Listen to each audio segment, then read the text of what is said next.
ایک حافظ قرآن لڑکی نے ایک سانپ کو پیدا کیا۔ جب یہ بات بستی والے کو پتہ چلی تو سب کی چیخیں نکل گئی۔ دل دہلا دینے والا واقعہ، ضرور سنیے گا۔ ایک گاؤں تھا اور اس گاؤں میں ایک ہندو اور مسلمان دونوں اکٹھے رہا کرتے تھے۔ اس گاؤں میں ایک لڑکی تھی جو کہ حافظ قرآن تھی۔ وہ بہت ہی نیک اور پاکیزہ تھی۔ اللہ پاک نے اس کو بہت ہی حسین و جمیل بنایا تھا۔ اللہ پاک نے اس کو حسن کے ساتھ ساتھ اچھے اخلاق سے بھی نواز رکھا تھا۔ وہ اپنے ماں باپ کی اکلوتی بیٹی تھی۔ اس گاؤں میں ایک چھوٹا سا مدرسہ تھا جہاں پر وہ قرآن پاک حفظ کرنے جایا کرتی، اور راستے میں آتے جاتے لوگ اس کے حسن کو دیکھ کر اس کے عاشق ہو چکے تھے۔ ایک مرتبہ ایک ہندو لڑکے نے اس کو دیکھ لیا۔ اس کو دیکھتے ہی اس کا دیوانہ ہو گیا اور کسی نہ کسی طریقے سے وہ اس کی قربت کو حاصل کرنا چاہتا تھا اور اس کو پانے کی طرح طرح کے منصوبے بنا رہا تھا، مگر اللہ تعالیٰ کو یہ منظور نہیں تھا کہ ایک ہندو کی شادی مسلمان حافظ لڑکی سے ہو۔ اس لڑکی کی شادی ایک مسلمان لڑکے سے ہو گئی۔ وہ لڑکی اپنے گھر میں بہت خوش تھی، مگر وہاں وہ ہندو لڑکا حسد کی آگ میں جل رہا تھا اور غصے سے بار بار چیخ کے بول رہا تھا، اگر یہ مجھے نہیں ملی تو میں اسے کسی اور کا بھی نہیں ہونے دوں گا۔ اس بستی میں ایک بہت بڑا جادوگر تھا۔ وہ اس کے پاس گیا اور جادوگر کو جا کر اپنا پورا واقعہ سنایا۔ جادوگر نے اس ہندو لڑکے کو ایک چلہ سکھایا جس کو اس نے کاٹنا شروع کر دیا، اور وہ جنگل میں اس کے ساتھ بیٹھ کر چلہ کاٹنے لگا۔ اب اس ہندو لڑکی نے ان دونوں میاں بیوی پر کالا جادو کروانا شروع کر دیا، اور آہستہ آہستہ اس لڑکی سے اس کا شوہر دور ہونا شروع ہو گیا۔ اس لڑکی کی شادی کو 6 سال گزر چکے تھے، مگر ابھی تک اولاد نہیں ہوئی تھی۔ ایک تو اللہ نے اس کو اولاد نہ دی، دوسرے اس کا شوہر بھی اسے دور ہوتا جا رہا تھا۔ تبھی اس کے گھر میں کام کرنے والی ملازمہ نے اسے روحانی علاج کروانے کا مشورہ دیا اور کہا کہ آپ اپنا روحانی علاج کرائیں، اللہ پاک کی رحمت ضرور ہوگی۔ وہ حافظ قرآن لڑکی اپنا روحانی علاج کروانے لگی اور اللہ پاک کی رحمت ہو گئی۔ اللہ پاک نے اس کو بہت ہی خوبصورت بیٹی سے نوازا۔ اس کی بیٹی کو پورا گھر بہت ہی پیار اور محبت کرتا تھا، لیکن اس بیٹی کا باپ اپنی بیٹی سے کچھ کھچا کھچا سا رہتا۔ وہ اپنی بچی کو دیکھنا بھی پسند نہیں کرتا تھا۔ وہ عورت اس بات سے بہت زیادہ پریشان تھی کہ میرا شوہر اپنی بیٹی کو کیوں نہیں پیار کرتا، مگر پھر بھی وہ اللہ کا شکر ادا کرتی رہتی۔ اللہ پاک نے رحمت دی ہے تو اللہ پاک خوشیاں بھی ضرور دے گا۔ اس کے باپ کے دل میں اس کی بیٹی کے لیے محبت ضرور پیدا ہوگی۔ اب وہ بچی 10 ماہ کی ہو چکی تھی۔ ایک مرتبہ اس کے گھر میں ایک اللہ والے فقیر آیا۔ اس فقیر نے اس لڑکی کے دروازے پر آواز لگائی کہ ہے کوئی اللہ کا بندہ جو مجھ بھوکے کو کھانا کھلا دے۔ جب اس نے یہ آواز سنی تو اس نے اپنی ملازمہ کو کہا کہ اس فقیر کو کھانا دے کر آؤ۔ جب ملازمہ کھانا دینے کے لیے گئی تو اس فقیر نے کہا کہ مجھے تم سے نہیں، تمہارے گھر کی مالکن سے ملنا ہے۔ ملازمہ نے جا کر اپنی مالکن کو بتایا تو نہ جانے کیوں اس فقیر سے ملنے کے لیے گھر کے دروازے پر آ گئی، حالانکہ وہ بہت ہی باپردہ لڑکی تھی۔ اس فقیر نے اس لڑکی کو کہا، بیٹی مجھے اپنے ہاتھوں سے کھانا دو۔ اس نے اپنی ملازمہ سے کھانا پکڑا اور اس فقیر کے آگے رکھ دیا۔ فقیر نے کہا کہ بیٹی مجھے پانی نہیں لا کر دو گی؟ اس لڑکی نے اپنی ملازمہ کو حکم دیا کہ پانی لے کر آؤ۔ اس ملازمہ نے ایک گلاس میں پانی لا کر اپنی مالکن کو پکڑا دیا۔ اس لڑکی نے وہ پانی فقیر کو دے دیا۔ جب فقیر نے اس گلاس میں دیکھا تو اس نے کہا کہ اس پانی میں تو کالا سانپ ہے، اور فقیر کی یہ بات سن کر وہ لڑکی بہت حیران ہوئی کہ یہ کیسے ہو سکتا ہے، پانی میں نے خود آپ کو پکڑایا تھا۔ اس فقیر نے کہا کہ بیٹی تمہارے اوپر کالا جادو کیا گیا ہے۔ یہ سن کر وہ لڑکی بہت ہی حیران ہوئی اور کہنے لگی کہ میرے اوپر کوئی کالا جادو کیوں کروائے گا، میرا کوئی دشمن نہیں ہے۔ مگر وہ فقیر بار بار اس لڑکی کو بول رہا تھا کہ تم پر کالا جادو کیا گیا ہے تاکہ تیرے شوہر کو تجھ سے دور کیا جائے اور تیری کوئی اولاد بھی نہ ہو۔ یہ سن کر وہ لڑکی ہنسنے لگی اور کہنے لگی، ارے بابا یہ تمہاری بات میں کیسے مان لوں، اللہ پاک نے تو مجھے اتنی خوبصورت بیٹی سے نوازا ہے، میں آپ کو اپنی بیٹی سے ضرور ملواتی، مگر اس وقت وہ سو رہی ہے۔ یہ سن کر اس فقیر نے کہا، بیٹی اندر جا کر دیکھو تو۔ تجھے میری بات پر یقین آ جائے گا، تمہاری بیٹی سو نہیں رہی بلکہ وہ مر چکی ہے۔ یہ سنتے ہی اس کے اوپر تو جیسے آسمان ہی گر پڑا۔ وہ دوڑتی ہوئی اندر گئی۔ اس نے جا کر جب اپنی بیٹی کو دیکھا تو وہ سچ مچ مر چکی تھی۔ وہ روتی چیختی ہوئی دروازے پر دوڑی آئی، مگر اس نے دیکھا کہ وہ فقیر تو وہاں موجود ہی نہیں تھا۔ اس نے فوراً اپنی ملازمہ کو کہا کہ جاؤ دیکھو وہ فقیر کہاں گیا ہے۔ اس کی ملازمہ نے اس فقیر کو بہت تلاش کیا مگر وہ کہیں نہ ملا۔ ہر کوئی حیران تھا کہ یہ چھوٹی سی معصوم بچی کیسے مر گئی، اور وہ فقیر کون تھا جس نے اس بچی کے مرنے کی خبر دی تھی۔ اس کی بیٹی کو مرے ہوئے 1 سال کا عرصہ ہو چکا تھا۔ اللہ پاک نے اس کو ایک اور بیٹی دی، اور وہ بیٹی اس کی پہلی بیٹی سے بھی زیادہ خوبصورت تھی، اور وہ کسی کو بھی اپنی بیٹی کو دیکھنے نہیں دیتی تھی، کیونکہ وہ ڈر چکی تھی کہ میں پہلے ہی ایک بیٹی کھو چکی ہوں، اگر اس بیٹی کو بھی کھو دیا تو میرا کیا ہوگا۔ اس حافظ قرآن لڑکی کی یہ دوسری بیٹی 3 سال کی ہو چکی تھی، اور وہ عورت اپنے گھر میں بہت زیادہ خوش تھی۔ اور 3 سال بعد اس کے دروازے پر پھر وہی فقیر آیا۔ اس کی نوکرانی اس فقیر کو کھانا دینے لگی تو اس نے اس فقیر کو پہچان لیا، اور وہ دوڑتی ہوئی اپنی مالکن کے پاس گئی اور جا کر کہنے لگی کہ مالکن وہی فقیر آیا ہے جس نے آپ کو آپ کی پہلی بیٹی کے مر جانے کی خبر سنائی تھی۔ یہ سن کر وہ ڈر گئی اور جلدی سے اپنی بیٹی کے پاس گئی تو دیکھا کہ اس کی بیٹی صحیح و سلامت سو رہی تھی۔ جب اس نے دیکھا کہ میری بیٹی سو رہی ہے تو اس نے سکون کا سانس لیا اور اپنی ملازمہ کو کہنے لگی کہ جاؤ اس فقیر کو کھانا دے کر رخصت کر دو۔ اس کی ملازمہ نے ایسا ہی کیا۔ جب اس نے کھانا دیا تو اس فقیر نے کھانا لیتے ہوئے کہا، اس گھر کی مالکن پر کالا جادو کیا گیا ہے، وہ میری کسی بات پر یقین نہیں کرتی، اس کو بتاؤ کہ وہ اپنا علاج کروائے، اس گھر کی کوئی بھی اولاد نہیں بچے گی، اس کی کوئی بھی اولاد نہیں ہوگی، وہ لڑکی کبھی بھی ماں نہیں بن سکتی۔ اس ملازمہ نے جب یہ بات آ کر اپنی مالکن کو بتائی تو زارو قطار رونے لگی۔ اس ملازمہ نے اپنے مالوں کو پیغام پہنچایا۔ اس کا شوہر فوراً گھوڑے پر سوار ہو کر گھر آ گیا۔ وہ جیسے ہی گھوڑے سے اترا اس گھوڑے نے عجیب غریب حرکتیں کرنا شروع کر دی۔ اس نے اپنے پاؤں سے اس گھر کے صحن میں زمین کو کھودنا شروع کر دیا۔ ہر کوئی یہی سوچ رہا تھا کہ آخر کار گھوڑے کو کیا ہو گیا ہے اور یہ گھر کے صحن کی زمین کیوں کھود رہا ہے۔ ابھی سب یہی سوچ رہے تھے کہ اندر سے وہ بیٹی اٹھ کر بھاگتی ہوئی آئی۔ اس سے پہلے کہ کوئی اس کو پکڑتا وہ فوراً ہی سے اس گڈھے میں گر گئی جو گڈھا گھوڑے نے اپنے پاؤں سے کھودا تھا۔ جیسے ہی اس بچی کو نکالا تو وہ مر چکی تھی۔ اس حادثے کے بعد اس عورت کو یقین ہو چکا تھا کہ وہ فقیر جو بھی کہہ رہا تھا وہ صحیح کہہ رہا تھا۔ اس نے کسی بہت بڑے عالم سے رابطہ کیا اور اس سے علاج کے دوران ہی اللہ پاک نے اس کو ایک اور بیٹی سے نواز دیا۔ اب وہ حافظ قرآن لڑکی اور اس کا شوہر ڈر رہے تھے، اگر ہماری تیسری بیٹی کو بھی کچھ ہو گیا تو ہمارا کیا ہوگا۔ لیکن اس بیٹی کے ساتھ جو ہوا وہ پہلی 2 بیٹیوں سے زیادہ خطرناک اور ہولناک تھا۔ وہ اس طرح کہ اس کا شوہر اپنی بیٹی اور اپنی بیوی کو لے کر کسی عامل بابا کے پاس علاج کروانے کے لیے جا رہا تھا۔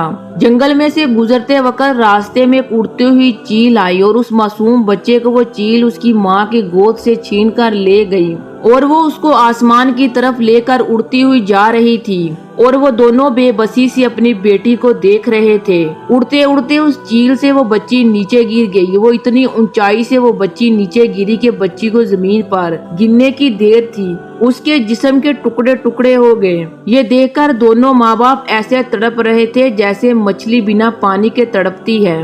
آخر ہماری بیٹیوں کو کون مار رہا ہے؟ ہماری بیٹیوں کو کیا ہو گیا ہے؟ اب وہ عورت بہت زیادہ رو رہی تھی۔ اپنی آنکھوں کے سامنے اس نے 3 بیٹیوں کو مرتے دیکھا تھا۔ اس سے زیادہ ایک ماں کے لیے اور کیا صدمہ ہوگا۔ یہ ایک ماں کا تحمل، اس کی برداشت تھی کہ وہ بڑے تحمل سے اللہ کے آگے سجدے کر رہی تھی، اللہ سے یہی دعا کر رہی تھی کہ یا اللہ اس میں تیری کیا حکمت ہے، آخر میرا کون دشمن ہے کہ کوئی راز نہیں کھل رہا۔ اس فقیر نے تو یہ بتا دیا کہ میرے اوپر کالا جادو کیا گیا ہے، مگر اس نے یہ نہیں نہیں بتایا کہ میرے اوپر کالا جادو کروانے والا کون شخص ہے۔